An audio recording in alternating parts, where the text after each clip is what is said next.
Welcome to this session. Today we're going to talk about these 10 things that killed your PowerPoint presentation. No one wants to be the cause of a wasted hour of somebody's time, incessant yawning, or people contemplating quitting their jobs because they have to sit through yet another boring meeting or boring PowerPoint presentation. So today we're going to talk about the 10 biggest mistakes that people make in their presentations.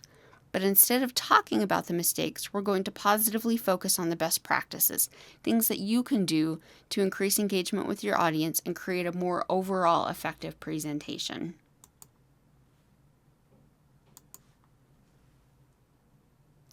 Number 1, you didn't crystallize the message. So this picture on the screen, this picture is the Winchester Mystery House. It's located in San Jose, California. It's a beautiful house on the outside. It's got well-manicured lawns and hedges. It's got sculptures, colors all really beautiful, painted really well. But when you actually get on the inside, you see why this house was made famous. The Winchester house is actually popular because of all of the hodgepodge architecture, most of which doesn't even make sense. Over the years, some 500 to 600 rooms have been designed, rebuilt, built, and torn down again. Today, there are actually about 160 rooms in the house, but many of them are very odd to say the least. Let's take a look. As you can see, several parts of the home have ended up with no legitimate purpose. Stairs that lead to nowhere, panel doors that are placed in hallways where they really don't belong. A lot of this was actually due to the homeowner constantly changing her mind. She met with an architect on a daily basis to give him new plans. She would redo the same room over and over. These projects were emotion or whim-driven, often with no larger purpose. Much of the architecture or work is pointless. So what does that mean to you? Why should you care about this house? To limit the amount of overwork and redo that you do with your presentations, you have to start with a master plan. You're the architect, so you have to act like one. You probably heard this before, but it's so important to the outcome. Begin with the end in mind. What do you want your participants to walk away knowing, doing, or saying differently than when you started the session with them? That, whatever that is, that needs to be the focus and the direction of your message.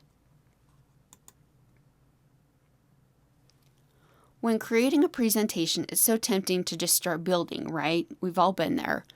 It's fun. Graphics are fun. Building is fun. Animation is fun. But you don't want your presentation to end up looking like another mystery house, do you?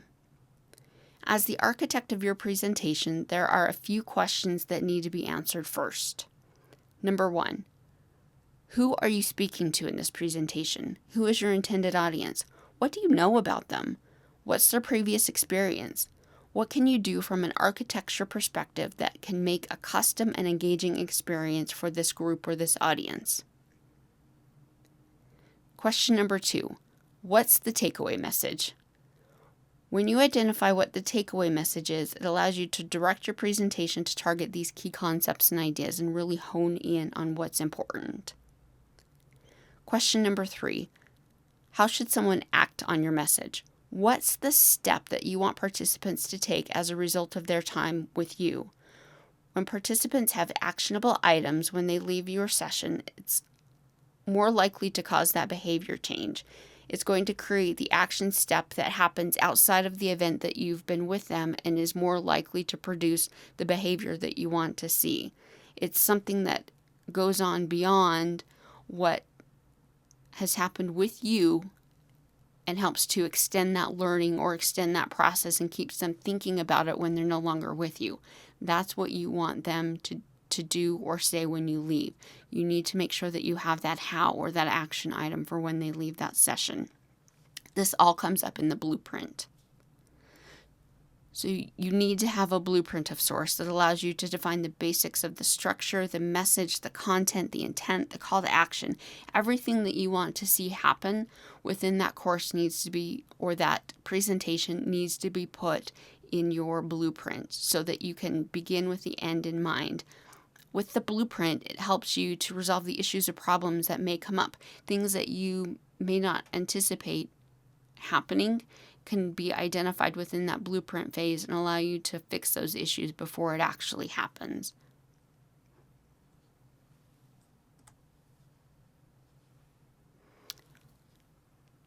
Here's a way that's helpful in identifying the key instructions or messages for a presentation.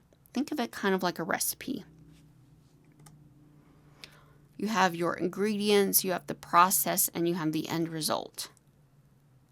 So through this process, first you have to decide what you're making. You wouldn't start cooking with an expectation of what the end result is, and the same thing is true with your presentation. And end result could be a change in behavior, learning a new skill, a new ability to sell a product, the ability to discuss a certain topic, or whatever it might be. Second, if you know what you're making, you can then identify the ingredients you need in order to achieve that end result.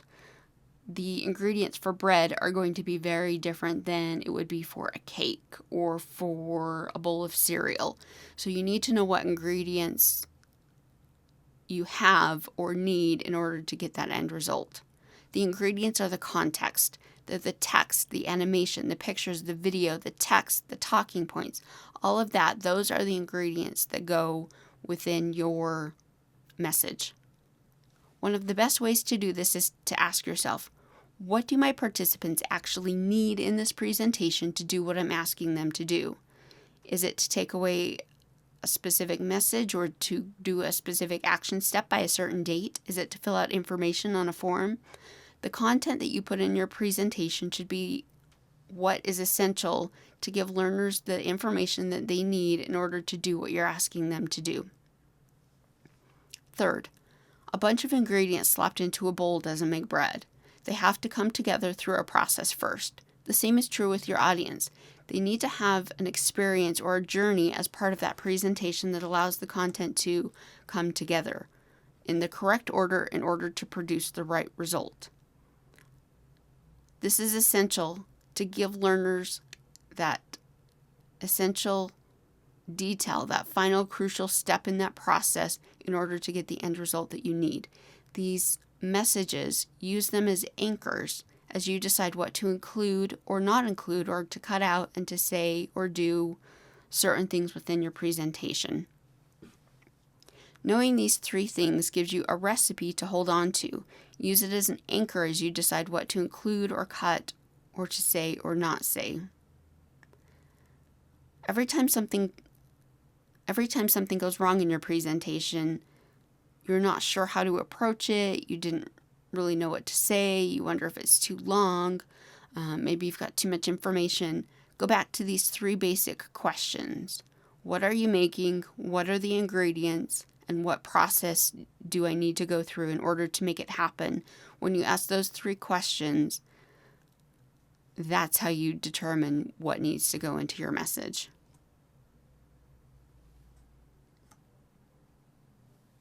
Okay, number 2, you didn't take out the trash. Your instinct as a presenter is likely, as a subject matter expert, going to be to cram as much information about the subject as possible.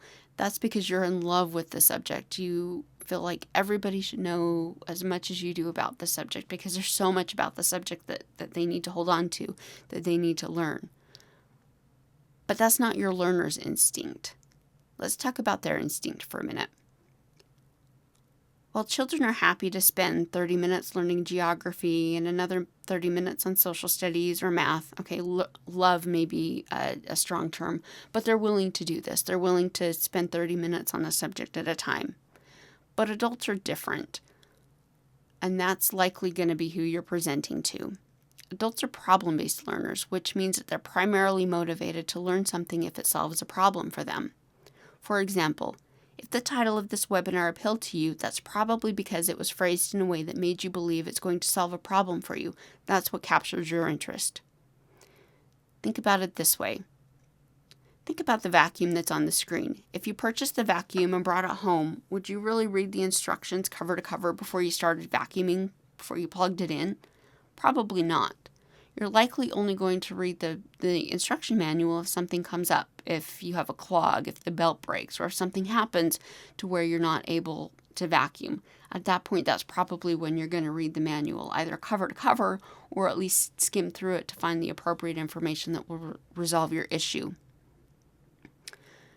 As problem-based learners, adults filter out anything they consider to be irrelevant to their lives, the information that they don't need. This includes most of your presentation material, unfortunately. What can you do about it? You can take out the trash. If the content you're including isn't necessary to the end result of your recipe, get rid of it. Tailor your presentation to your audience, not to you.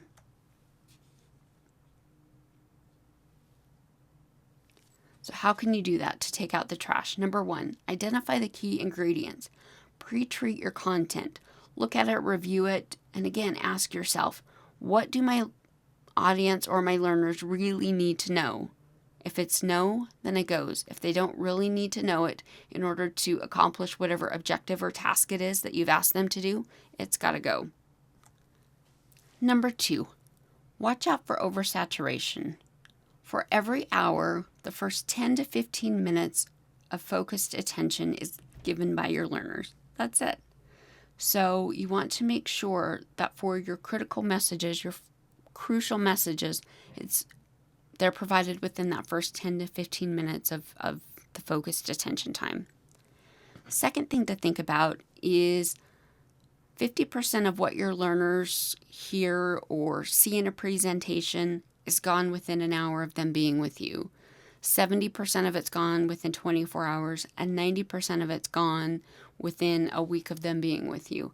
So it's all the more crucial that your message is not only properly placed, but you are doing the right reinforcing things. You're including the information that needs to be included so that they're not oversaturated, and it's more likely that they'll remember the crucial or the critical things that you need them to remember. Number 3, know your core message.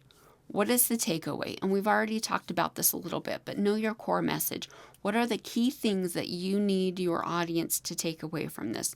Is it a particular sales technique? Is it a particular action item that you need to take? Whatever it is, make sure that you know that core message and reinforce it throughout the course.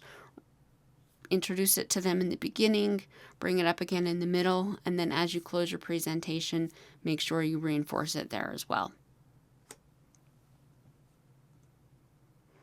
Number 3, you didn't adultify. The goal of any presentation is to communicate a message to the audience that they don't already currently know or understand. That's why you're with them. When you, as a presenter, think about the ways that you want to achieve that goal, generally you're drawing on a bank of your own experience from your own life, the ways that you've been taught. Generally speaking, that includes a lot of bad experiences that you were subject to when either you were a kid in your K through 12 education, even in some college experiences. Adult learning is very different, especially when adults had poor experiences in the traditional learning sense, in the traditional learning formats when they were younger. If you want to really get your audience's attention, tailor your presentation methods to account for the fact that they're adults. They learn differently than children do. So here's a few suggestions. Number 1, recognize their experience. Rather than how your 5th grade teacher taught you your experiences, recognize that your audience has life experience, and to one degree or another, everyone likely has some amount of knowledge or information that already exists about the topic that you're presenting to them. So make sure that you use that. You can act on that. You can do this by working in common examples or shared experiences of your message. For example, saying things like, we're all familiar with the feeling of blank, or many of us have been plagued by blank, or this or that. It's likely many of you have tried solutions for this. So that will not only help you to draw your learners out and create that engagement, but it will also get them to create connections with the information or the experiences that they already have and connect it with that new information and layer it with what you're about to teach them. Second thing, wait for your learners to respond. Children in the classroom tend to clamor, they raise their hands, they want to be called on. But adults need time to actually consider the question and form a thoughtful response before risking seeming foolish in front of other people. Be patient, wait for them to engage before you ask them to respond. Number 3, don't ask obvious questions. A typical method of getting children to engage is to ask questions frequently, even when they seem obvious, redundant, or rhetorical, just to get them to engage, to get them to act and be part of the group. This is taxing and frustrating to adults, and it drags out your presentation way too long. Only ask meaningful questions that allow adults to participate in meaningful ways. You'll help to gain their trust, and it will also help you to create the engagement that you want to see from them. Number 4, help them to see how the message will help them succeed. The more often an adult thinks this information, message, change, or skill will help them to be more successful in their social roles, their own lives, the more likely they are to engage with and be willing to accept what you're offering to them. It's your job to illustrate the value of your message and then help them to see how their actions could bring the help or value to pass.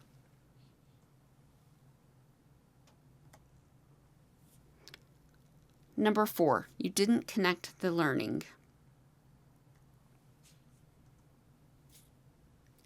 Adults like to be given the opportunity to use their existing foundation of knowledge and experience in order to connect and learn new information.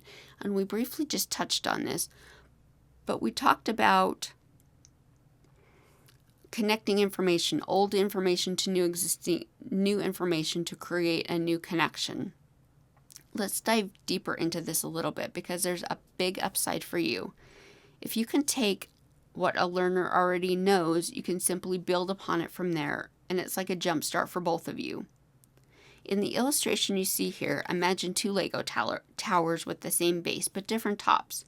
If you were trying to describe the second tower to someone, you could say, the second tower is just like the first, except with the gray blocks This allows them to quickly rebuild the concept in their mind and then just add 3 blocks on the top, rather than you having to rebuild the entire concept from scratch. All of us have what we call existing schemas of understanding. We use schemas for everything: how to tie a shoe, how to eat a meal, how to go grocery shopping, how to, browse online. These schemas are what you can do to help people connect with a new concept with something that they already solidly understand. This is why we use sports analogies so often. We use them, for example, to describe a business strategy or to talk about something in a way that people already understand to connect and link concepts. The next thing you can do is consider connecting what your participant already knows in order to introduce something new. And we did this earlier when we talked about crystallizing our message, when I related developing your message to building a house plan. If you're presenting a new policy, compare it to something that they may already be familiar with, even if your example has nothing to do with that particular environment that you're presenting in. If the policy is similar to a rule in a Monopoly game, then relate it to that. Use Monopoly as your comparison. It's also important to consider your message. What fundamental elements of what you want the learner to know or do that they already know? How can your learner connect to that and build from there? The added benefit of connecting to something that somebody already knows or believes is that not only will it make it more understandable, but it will also make it more acceptable to them as well. And when somebody can quickly catch on to what you're saying, it helps them to continue to feel positive about what you're saying to them. It also helps with buy-in. When you're talking with somebody about something that they're already familiar with, that they already believe in, you'll have an easier time convincing them that this new information or ideas are correct or true.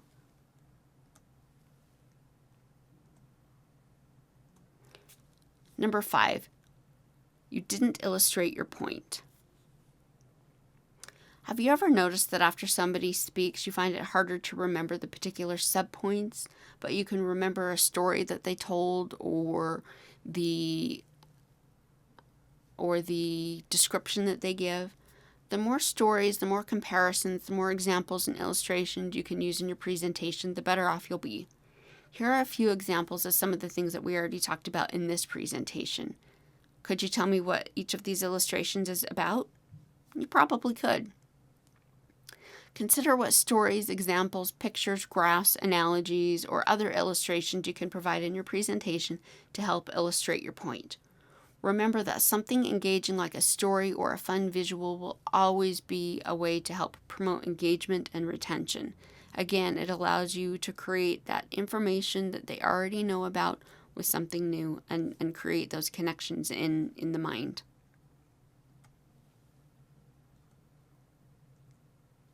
Number 6, you didn't go big or go home. So I want you to look at the screen.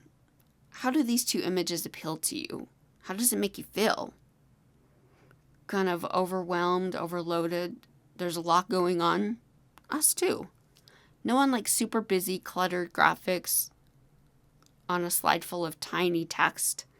You cannot cram too much information on one slide. It's disengaging, and most people can't see it or read it anyway. And more importantly, they just don't want to. It's too much effort for the potential end result. They don't see the benefit from it, they get frustrated, and they move on. Go big means plan for big white space, minimal slides, minimal text, not displaying more than 150 words at any given time. Use the largest font possible, considering the distance between the screen and your audience. If needed, use animation to bring things on and off the screen in order to maintain a more visual breathing room and give them that space as much as possible.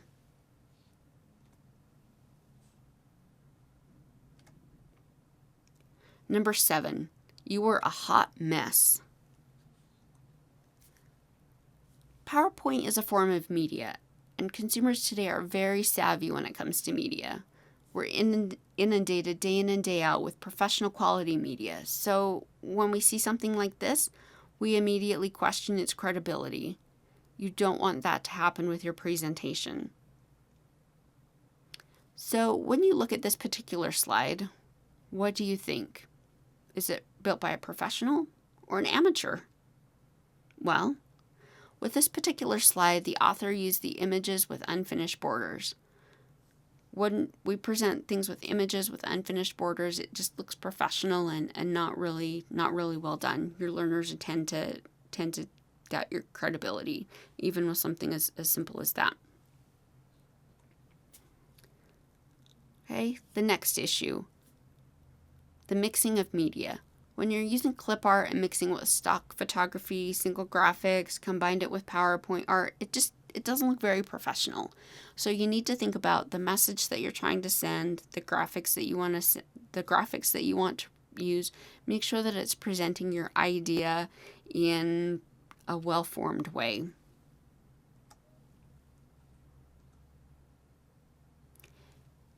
This particular slide is an example of a creative and relevant idea, but poor execution because the media appears to be so outdated. Why do we see so much poor media in PowerPoint presentations? Well, there's a couple reasons. First, most people are tasked with making PowerPoint presentations don't really have the right training. They don't have the right graphics or they're not communication professionals. They don't do this as part of their job day in and day out. Often they're the subject matter expert or salespeople. They're doing the best that they can with what they have, which leads me to the second reason. Generally, they have almost nothing to work with. That's why people turn to Google Images or Microsoft Clip Art in order to make the graphics within their presentation. The problem is that people no longer visually accept these as being professional and credible, and that links back to them not seeing you as professional and credible. Depending on the audience and the purpose of your presentation, you should consider finding your company's media vault or photography vault, whatever resources that you have that can make your presentation more visually appealing. You may even also consider using relevant online images from the company's website or invest in purchased images from something like ELB's library, or even just using simple iconography can also help as well. Number 8. You were so vain you probably thought this presentation was for you. Listen, one of the biggest mistakes people make when putting together a PowerPoint presentation is this. As a presenter, it's your job to know the material, to live it, to breathe it, to be able to talk about it with no assistance.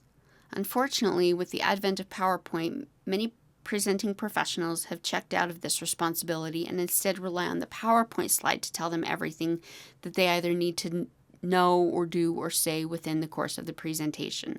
This results in boring presentation, and it's often also results in an overcrowded slide, which is something that we talked about earlier. What if you showed up to present? I want you to think about something. What if you showed up to present and the PowerPoint wasn't working? Could you still speak to your message and be engaging? Could you draw your audience into your message? I actually had to do exactly that before, but I could because I designed the PowerPoint for the benefit of the participants, not for my benefit. I knew the message and my content. It actually involved me presenting and drawing information on a whiteboard, but it worked. I was able to do it because I knew the content so well, so inside and out, that I was able to still deliver the message that I needed to deliver. So, what are some best practices? How can you get to the point where you're building for the benefit of your learners and not you? Number 1, script your presentation beforehand in the notes section, and then go back and add some bolding and key points and phrases that will catch your eye to help keep you on track. This is generally the easiest thing to do in webinar formats, but it also works in facilitated sessions as well if the notes are printed. If you can't reference notes while you're speaking and only have your screen, challenge yourself to run through the presentation a few times, speaking out loud in front of an audience if you can get one, and using only the visuals. If you can do this, then chances are you know your presentation well enough that you could present it if you had to. You're comfortable with it. You're presenting in a way that's friendly to your audience and not you. Don't read through bullet points. Don't have tiny fonts on the screen. Be able to see the image and start speaking to it conversationally. For example, if this particular image, the image that's on the screen is what's on the screen in the presentation, I should know the key points and the key ideas that I want to deliver on this screen without having to look at my notes. You should be able to know your presentation that well. And the reality is when you first start presenting a particular presentation, you may not know it that well, but the practice ahead of time, and as you continue to deliver a presentation, if it's one that's repeated, you'll get to that point. But if it's more of a one and done type situation, make sure that you're comfortable with your notes and your talking points and the key issues before you give that presentation, so that when you're presented with a particular image, you can just talk about it and go. Remember, it's easy to tell. Your audience can tell if you know a presentation inside and out. They know if you've built the presentation more for yourself rather than them. They have oodles of cognitive time thinking about this while you're presenting because they can actually think faster than you can speak. And there are telltale signs, and it's obvious when you don't know your content, when you don't know your material. It bores them. It makes you seem unprepared and unknowledgeable. It causes them to tune out, and that's not what you want. So make sure that you're prepared, that your presentation is built for your audience and not for you.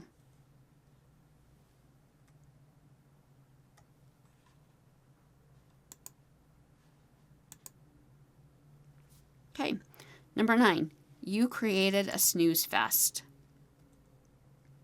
Snoozefests come in all form, but they're one of the biggest offenders. The biggest reasons that this happens is for lack of visual variety, lack of presentation variety, long lectures especially. According to Fortune.com, our attention span used to be 12 minutes and now it's actually just under 5. And that's if something is engaging. What does it mean to your presentation? Well, you need to find ways to frequently change things up. So, for example, you can use animation. You can use state changes. You can use more slides so it feels like there's progression. and make sure you don't clog the slides. Just because you use more slides, that doesn't mean that there needs to be a ton of content. We talked about that earlier. Make sure that the content feels good, it feels right, that there's enough breathing room on there. Change up your layout. Make sure that you don't have 20 slides of image on one side and text on the other side. That's boring for your learners. They'll disengage pretty quickly. And then also change up your presentation mode. There's a variety of things that you can do. Videos, animation, illustration, graphics, audio, especially in webinars. Webinars are a great resource to do things like polls and take questions from your audience, things like that. Help facilitate the discussion within the webinar using some of the tools that are available through the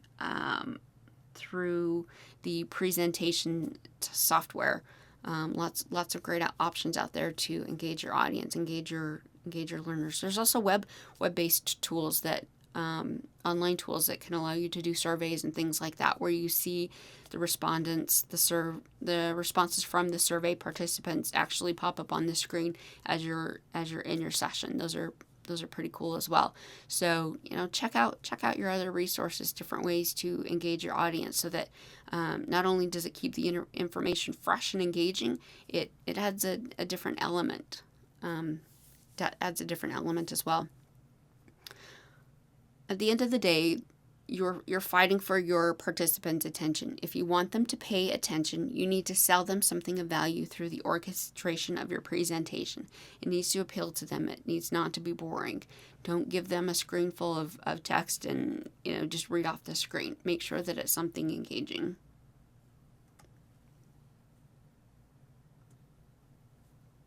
Okay, last but not least, number 10. You are horrifyingly predictable. So, looking at this screen, many of us can look at this slide and we probably know what it is. It's an objective slide. We all know what to expect. We all know it's coming. But what if you saw something like this? Would this make you excited? Maybe if you're a Star Wars fan, probably. But even if you're not a Star Wars fan, you can look at the different colors, the different shapes, ideas. That's more engaging. When you do something like this, when you create something that's not expected, it's considered a violation of expectation, but it's a good thing. Violation of expectation is one of the best forms of engagement. PowerPoint is a tool that can be used in a lot of different ways, so get creative with it. You can use creative themes, graphics, presentation strategies, questions, ask for participation, use stories. There's so many different ways that you can violate the expectations of your learners in a good way, but you have to put some thought into it. You have to plan for it. You need to be willing to invest some time and polish to pull it off. And again, that comes back to the blueprint that we talked about at the beginning. When you blueprint out your content, when you design it, when you plan to do something different in a way to create a different experience for your learners, when you plan that in ahead of time, when you actually go into the design phase and you execute it, it makes it so much easier. And there's a lot of different ways that you can do that. You can do a comic book, you can do illustrated stories, you can do something where you have a choose your own adventure type thing, or pick a choice where it's a branching situation. Use sound effects, music, things like that for stories, include audio, lots of different things that you can do. So, for example, we've all seen traditional org charts. This is an example of an org chart with a little bit of a different twist. So, for example, the pictures that are on your screen are actually some of our eLearning Brothers team members. Each person has a prop that represents themselves to bring a little bit of additional engagement. We've got a hockey stick. We've got a couple of people that have drawn paintings either of themselves or of different images, so it shows you a little bit more of their creative side.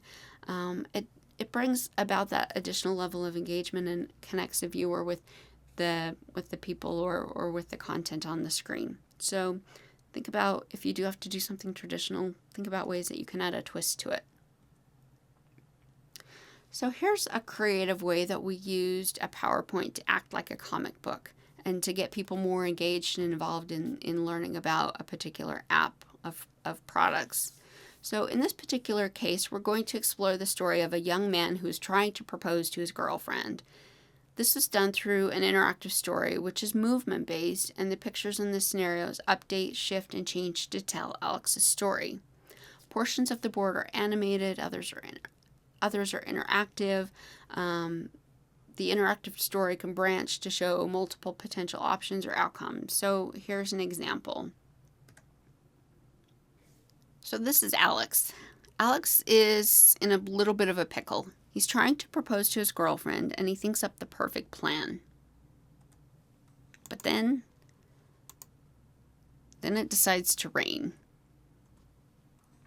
Unfortunately, that's not his only problem. The jeweler lost the ring during the sizing process. Additionally, Alex doesn't have time to wait. He needs to propose to his girlfriend today before she leaves on a month-long trip to China. So what are his options? Here, the employee is going to step in and show how the eBay product portfolio can help save the day, sometimes in multiple ways. They would make a decision on the phone to indicate their recommendation to the solution to size the ring and get feedback. They would also help Alex make a decision on what he could do as far as being rained out at the beach. But that's not the end. They would also get a reinforcing message with more than one option, or saying that more than one option could have been correct, and they will connect with other people to see what they were also thinking. So lots of different options, just different ways of thinking creative and being creative within the course of doing something a little bit out of the ordinary to help learners or an audience go through a situation of potential ideas. Okay, that's the end of our list. 10 things that you're unintentionally doing or unknowingly doing that are killing your presentations. Just a quick recap. Number 1, crystallize your message. Make sure that you are direct and on point, that you have a clear idea of the expected outcomes of the session, and you're focusing your message or your presentation based on those key things. Take out the trash. Number 2, make sure that you're only putting in the relevant information that the learner actually needs to know or do in order to do the thing that you're asking them to do. Number 3, adultify. Make sure that the way that you're presenting the information is relevant to the way that adults learn. Make sure that you're presenting solutions to their problems or helping them to connect it in a way that they actually care about so that they'll engage with you. Number 4, connect the learning. Relate the information to something that they are already either familiar with, or a story, an analogy, something that will allow them to build a connection between the new information and existing information. It will help with the transfer of knowledge or the transfer of information. Number 5, illustrate the point. Make sure you use visuals and images and create either animations or something that's graphically, visually appealing for them to connect to tie onto. Number 6, go big. White space isn't a bad thing. It's a good thing. It allows breathing room on the page. It allows the learner to actually visually engage and digest the information that's being presented to them. It's a good thing. Don't cram too much information on the page. Number 7, don't be a hot mess. Graphics are important. Make sure that the message that you're sending isn't being downplayed or minimized based on the graphics that you're using. There's a lot of different resources out there, maybe within your own company or your own organization, so look into those. Number 8, make sure that the presentation is about the audience, not you. Know your presentation well enough that you can deliver it to somebody just by seeing an image or a trigger and be able to talk on your key points based on those triggers. Make sure that you understand the information inside and out before you deliver it. Your audience will know and they'll be able to tell. Number 9, avoid snooze fests. Just make sure to change things up. Change the layout, change the images, change the graphic representation on the screen, use videos, use surveys. Make sure that you check out the different variety of options and different ways that you can engage your learners. Nobody wants to sit through a PowerPoint deck that has the same layout, slide after slide. Lots of different options. And then finally, number 10, violate expectations. Do things a little bit different. If you have to do something that's traditional or standard, think about if there's maybe a different way to present it or a way to put a different spin on it. Your learners will appreciate it and they'll engage with you and be more active in your session. So that's it. I appreciate you joining me for this session today, and good luck with your future presentations.